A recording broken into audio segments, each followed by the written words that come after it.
Yeah, what up? You know what it is. Charm City's King, BOSS, Bossman. And right now, you watching Dev TV. Hey, what's up? It's your boy, Devin Fly Guy Ricks. We're here in downtown Baltimore at Bossman's exclusive listening party for his new EP titled The Gift. And it's your birthday. Yes, sir. So, yeah, man. So, how you feeling, man? I'm feeling lovely, man. Celebrating life, you know what I'm saying? It's special to be able to give back and give a gift because God gave me the gift of life for this day. And I love this music.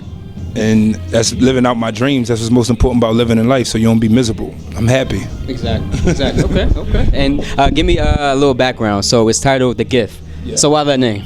Because, like I said, like celebrating life is give it the gift and give it back. Like, and I think I'm gifted. If it come from the conceited side of an artist, it was like I feel I'm very gifted, and I think I feel a little unappreciated. Yeah. From the efforts that I put into the city, but I don't feel like nobody owe me nothing as well. So I'm not mad. It ain't come from a bitter place at all. It just came like maybe I should level up and boss up and start just giving more of my purity to my art. And that's where it came from, you know what I'm saying? So I figure it's special. Why not start that at a new level of life, on a new age of life, you know what I'm saying, and drop it on my birthday and a gift. Me dropping it at midnight.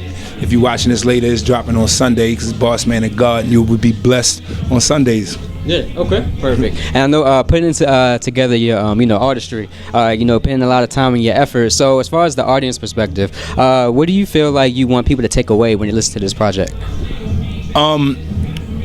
Me as a self-made, you know what I'm saying, self-paid, and that means a person that ain't scared to be himself. I've always been a boss for myself.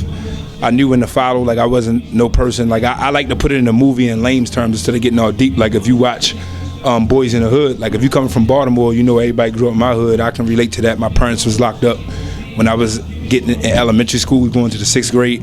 I wasn't that kid to say, let me out the car, like Cuban Gooding Jr. did. I don't feel that soft. Right. I feel it was soft to follow something and then end up being 6'9" and snitching. Yeah. That's soft. If you already know you don't want to do something, don't do it. You know what I'm saying? Don't put yourself in that predicament. So I apply that to my music and my art, and just try to push that to the world as well as Baltimore City. I feel like we got the attention of a lot of people right now. It's a lot of talent in our city, because usually a lot of talent comes from struggle, and everybody can see that Baltimore City is a struggle. So it's like I just want to be my voice of the city and do my part. Yeah. Okay. And I always said this earlier. Your reference game has always been strong. Even to the music, Pac, Nas, your references, and then just pretty much just speaking on the culture and what's real. So I see that you put that into your project. Keeping the basis of the '90s hip hop and then elementing it into what you do today, and that's why your songs are really hot. So no problem, man, no problem. So going back to that, my favorite track. Unapologetic. My Dev TV viewers already know what the phrase, unapologetic, no more apology. It's a vibe. You just being pretty much, not caring and pretty much just going about your business and your day to day and just being on top of your game. Yeah, so, reaching this next year in life. That's how I really just purely feel. Yeah. And that's why I told people I did the intro last. I actually did it different because I put the project together. Yeah. I was like, what was it missing? It was like I ain't make my statement of what this project mean. And I really feel like that. I'm unapologetic. I can't apologize for being me. And if you don't like it, I don't take myself as a disrespectful person until I'm disrespected. And I think that's every living species. At a point you defend yourself, but besides that, I'm unapologetic. If you don't like it, then you ain't got to rock with me. Exactly. But if you love me, show me some love, though. It's cool for us to love each other, though. If you love somebody like me and I love somebody like you, we should rock with each other. I think that's good. Exactly. Good energy. Exactly. Okay. And how many tracks is on the EP? It's 9 IDs, but it's really only 8 songs. Okay. And 1 song is a skit. Okay. That's the Baltimore Love interlude, and which is a special interlude because I grew up that like. My pops had a heroin habit, and then it trickled off of other parts of my family. So I was like, I rapped from a point of perspective of being a dope fiend and led into the Dope Man song. Okay. And I thought that was just dope, just to show 2 sides of the fence. Okay. And I know, the tracks that you have on the song, on the EP, and you know how your tracks can be your kids, right? Yeah. So I know it's always crazy to ask the artist what's their favorite one. So, but do you have a favorite song that just sticks out the most and the one that you bump to the hardest? The song, not to be cliche, I'm telling you the truth, The Love Is Gone probably.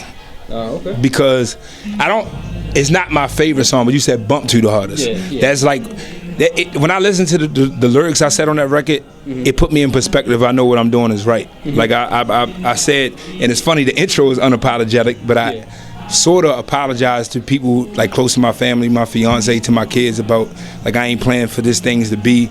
But if you understand me, I'm a rare breed. Like, but I spoke pure. It was still unapologetic for him, but it was like pure from my heart because I felt like I was losing distance from closest friends or what I was chasing my dream and family members. And a lot of people don't understand as entertainers we go through that because I don't even want to call it hate. I think they get confused. Like they see you showing the world so much love and be like, when they not catching that love, they feel the love is gone. Like you ain't sharing it with them. And so that was like so personal for me, and I felt Baltimore City did that. And I shouted out Smash, Scooter, K-Swift, you know what I'm saying? People that had legacies here. So that was, if that's the one that keep me driven. Like when I listen to that record, it was like, keep doing what you're doing, boss. So that's that. So to piggyback real quick, why do you feel people get like that? In terms of why do they feel that the love can be gone? Because they don't feel it. Yeah. I mean, if you don't feel the love, you're gonna think it's gone. Yeah. And sometimes, like, they might have been loving me, but I ain't feel it. Yeah, I've definitely not felt some love from my city at times. Yeah. There's certain things I felt like accolades I put in that I shouldn't have had to have certain conversations. Yeah. And explain myself. Exactly. But I'm also humble enough to know, okay, we pass different waves, and this person may be hotter in that. But sometimes I don't think it's all about that, because the quote unquote being hot is a moment. You know what I'm saying? It's like a basketball team, like they won the championship. They won it this year. Yeah. But it's a whole nother year, so things reset. Some players come back to work out hard. This player might have been injured. Like in any other sport, you come back. And I think that's just the pure ignorance of about my city. I'm gonna say that in the real definition of ignorance, not knowing. Yes. Like not being educated well to know that, like, yo, when certain things go this way and just so it'll come back, you done had several champions. Here. And we still ain't, we just hit the playoffs. Ain't nobody hit the jumper yet. I mean, ain't nobody get the ring yet. Nobody. You know what I'm saying? So I was like, I think it's important for us to pay attention to anybody that got something to bring to the table. You know what I'm saying? See where their part fit in and us eat. Exactly. So we already know who's gonna get the ring. So you heard it here first. Pressure on me. I feel like Braun. Braun. Own it, man. Just own it. Yeah, I mean, we know who can get the ring. I mean, sometimes I don't. So you telling me to be unapologetic? Yeah, well, you already know who the crown coming back to. Rock with me. You know what I'm saying? The gift is dropping. It's Bossman and God. Definitely. Let's get money. Okay. Definitely. And just a quick, a little question is like to ask my artists when I, sit down with them. If it's one thing about the game that you would change, what would it be? The oversaturation. Like I've endeavored with many artists and people that's in the music, as fan of hip hop, and be like somebody don't know if they want to be a cameraman, an interviewer, or a rapper, and it's just because when you see CEOs start rapping, and it came from that, then a DJ start rapping, we forget what rap was. Like I think you should have a purpose when you step on this mic and spit. It's cool, everybody can make songs. You know what I'm saying? That's a creative part in your brain. So I think the oversaturation of people not taking what you speak into existence, they could go to another kid's mind or another person and affect them because you're saying this out your mouth. You know what I'm saying? If you're raising a child and you arguing all the time, they're gonna think arguing is cool. You know what I'm saying? Because you mimic what you see, believe it or not. That's how our brains work. So it's just that the oversaturation of rap, not treating it like we praise preachers because of what they do, because quote unquote God, but we don't never praise that hip hop has changed people's lifestyles like that, and take heed to that. That's what I would say. You've been in the game for a while. So when you got started, give me an age when you got into the game.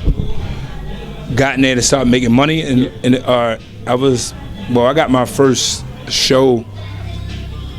I was like 17, but I've been rapping since about 11. Okay, so even from 17 to 11, so where you are now, any advice that you would give your younger self that you, I guess, would have known back then, or what would you tell a younger you? It wasn't just words and rap, it was a business. Like if I had got caught and was like, instead of being out there and rap, now I ain't saying just to make money, but that to knew that, like, once I put these words down, how am I going to sell it? The way I can continue to preach my message. That's just important, because so many artists don't get to voice their opinion because that business aspect is lost. So you don't have a voice. You know what I'm saying? Like, people can't hear you if you can't afford the mic. Exactly. So on social media, follow me everywhere, Bossman the God. That's THEGOD. And it's the gift dropping on all streaming platforms. Like, just Google Bossman the Gift, however you gotta get to it. Check it out. If you like it, share it. Don't be scared. You know what I'm saying? I like to work with other dope artists, so we ain't got no hate. We all can get some money. It's a sport. Let's get money. All right, you heard it here first. Bossman the Gift. Yeah, man, check it out. We'll be right back.